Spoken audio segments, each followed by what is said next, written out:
Nakatakdang ipresenta ng House Prosecution Team sa paglilitis kay Vice President Sara Duterte ang mga opisyal mula sa Office of the Ombudsman, Anti-Money Laundering Council at Securities and Exchange Commission. I can speak for unexplained wealth. No? So, pasok pa rin po yung previous House proceedings, resource person. So, Ombudsman, SEC, yung pong NBI for other cases, AMLC, maisasalang din po ito. Yung BIR, pinagpapasyan pa ho namin kung isasalang ho namin.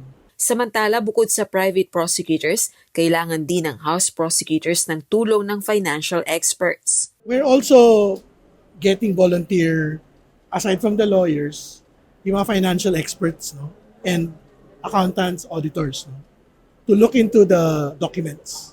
Baka may ma-miss out kami ng mga financial analysis doon po sa AMLC records, SAL-ends, no? Para more or less complete yung pong presentation namin when we get to trial.